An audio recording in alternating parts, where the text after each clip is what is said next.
Доброго дня, шановні журналісти. Good day. This is Vadym.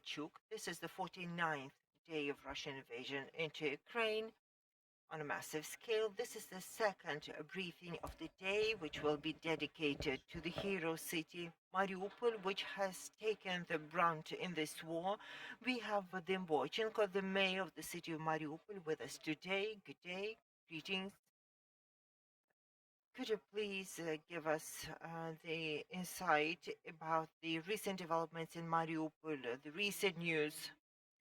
The situation remains dire as it has been, but the city remains Ukrainian. Our heroic defenders are fighting, holding out with incredible valor and bravery, defending the city of Mariupol, but defending our future, defending our homeland, Ukraine. And this has to be made very clear. Their plight is very difficult because they are vastly outnumbered. It's very difficult for them to hold out. When they say they're made of steel, we should also know that steel also has its breaking points, but they are holding out, and the city of Mariupol remains a Ukrainian city. It is also a difficult situation because of the humanitarian catastrophe created by the Russian invaders and their collaborators from the opposition bloc, as they have destroyed the critical infrastructure in the town. There's no running water, no electricity, no cell coverage. And add Russian propaganda on top of that the Russians resort to. This happened at a time when the residents had no information whatsoever. We started attempted evacuation from the very first days of March, but the invaders didn't want to leave out any people. They would intentionally and deliberately shoot the meeting places. They destroyed all the buses that we planned to use for the evacuation purposes in 10 days. They reduced all of that to ashes. The evacuation was never enabled because the enemy thwarted all our efforts. Meanwhile, our residents attempted evacuation on their private vehicles, and the armed forces did relieve them outside the city, but they would only travel to the first checkpoint with a Russian flag flying over it, and they'd be told the following: we haven't received an order to allow passage for any residents of Mariupol. They would have to take a U-turn, and this Russian propaganda would add to the message that you've been abandoned, they've left you. And only on the 13th of April, when the whole world coalesced around evacuation from Mariupol, the evacuation was enabled with private vehicles when the enemy troops opened the passage through their checkpoints, and people have been able to leave the city, traveling to Berdiansk, Zaporizhia, and from Berdiansk, they've traveled onwards. So this has finally happened then, and now about 150,000 people have been able to leave Mariupol into Ukraine-controlled territories. There are over 100,000 people staying in Mariupol, but 120,000 people are staying in Mariupol. There are also people in the outskirts wanting to evacuate. That's another 60,000 people. So we keep urging every day, every morning to the entire global community that we need to stand together to liberate Mariupol, to evacuate the innocent civilians from Mariupol. The Mariupol stands, and as long as it stands, our country shall stand. Earlier, some negotiations with France, Greece, Turkey were in progress about the international humanitarian missions to Mariupol. Has any progress been made in these negotiations? What came out of these negotiations about the international humanitarian missions? We have to make it clear that the Russian Federation does not seek to support any international mission, and we know clearly why that is so. Either Red Cross or a Turkish mission or any other mission like a French mission that tried to intervene they would come to the city and witness firsthand the atrocities abominably created by the Russian troops, the destroyed hospitals, dozens of dead corpses, the razed drama theater, hospital burned to ashes, with heavily injured residents of Mariupol who stayed inside at that point. This is a war. This is a genocide of the Russian-speaking population of Mariupol. This is the war that was launched by a war criminal, Putin, against our society, our nation. And the only he has succeeded in his special operation is razing the city of Mariupol, destroying the Ukrainian population of Mariupol. That he succeeded in. We lost the connection with Mr. Boichenko. Please go on. We can hear you now.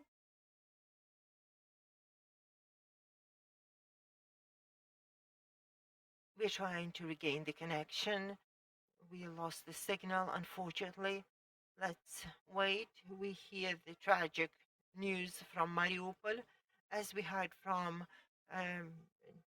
Vice Prime Minister Vereshchuk. There'll be no humanitarian corridors operating in Ukraine today. And let us test out the connection. Okay, we can hear you fine. Please carry on. And we have more questions for you in store.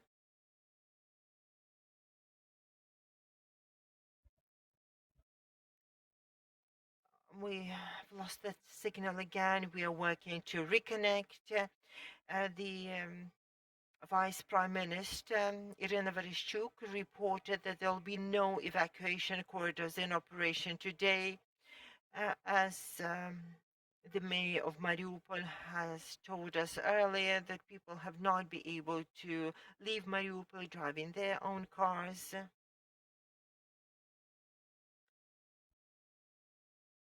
I'm passing the floor to the journalist. We have a question in here. You will hear it interpreted. Over to you. Greek national television, ERT. Do you have evidence that Russian forces dropped chemicals on Mariupol? And is it true that they brought mobile crematoriums?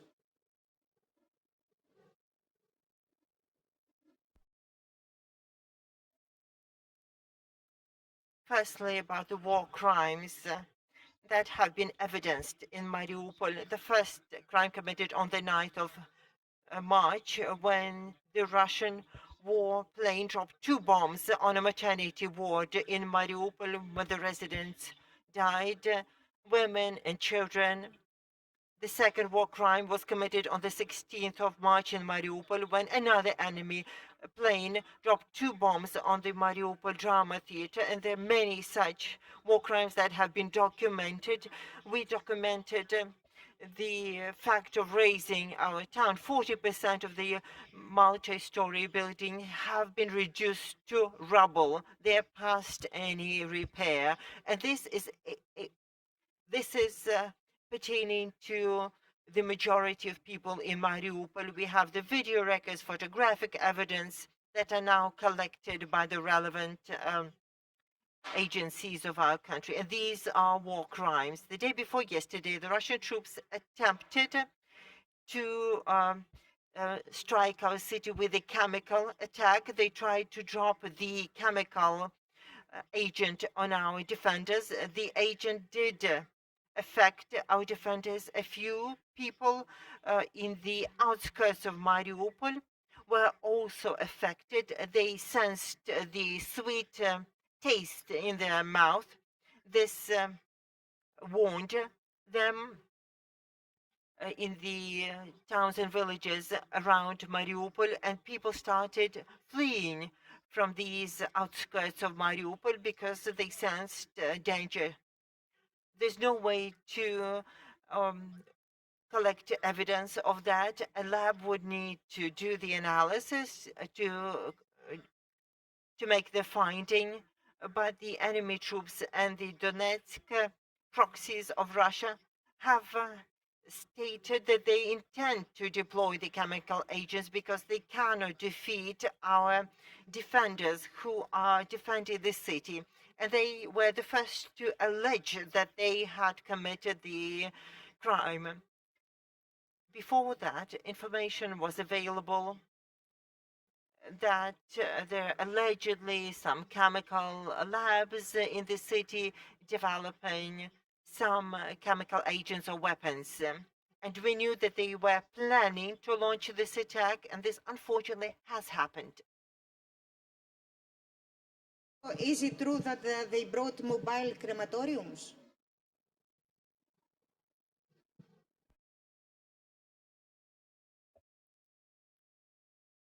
Look, 1st of April, the official government of Mariupol, the utility company, recorded the fatalities. At that time, we recorded over 5,000 civilians who died resulting from the impact of the shelling bombings by the enemy of aviation. From the 21st of March, we haven't been able to record the fatalities because the troops of the Russian Federation advanced in depth into the city and the street fighting commenced. At that time, thousands more remained dead in the streets of our town. According to our estimates, it's over 20,000 people who were killed by the enemy troops of the Russian Federation. An enemy plane would bombard the city starting with the 9th of March incessantly.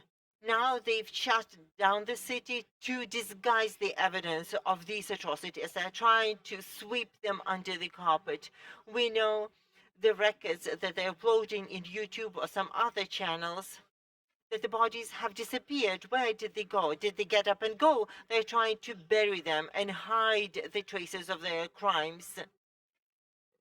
They are collecting the bodies, and there are 3 scenarios that they have already deployed. Our intelligence have confirmed that 13 crematoria have arrived in the city and are preparing to eliminate the evidence of the war crimes committed by the Russian Federation.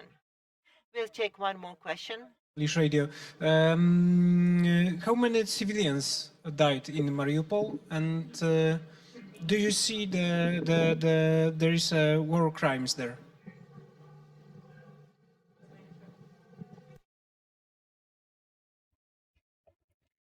What has happened in Mariupol? The fact that 90% of infrastructure has been razed by the Russian Federation, that the hospitals were bombed, the bomb shelters were bombed, that the innocent civilians were killed in Mariupol. 21,000 plus is the number of fatalities in Mariupol. These are the fatalities of the shelling, of the bombing. And we believe this to be war crimes, atrocity crimes. This is a genocide of the Ukrainian nation by the Russian Federation in our city and in our country. Thank you.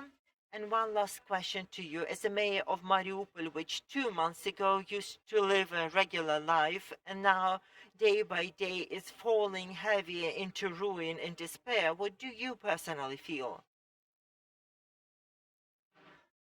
I feel the following. This is a revenge for the determination of the city we showed in 2014 when they offered the Russian peace for us, the Russian world for us. And the city did not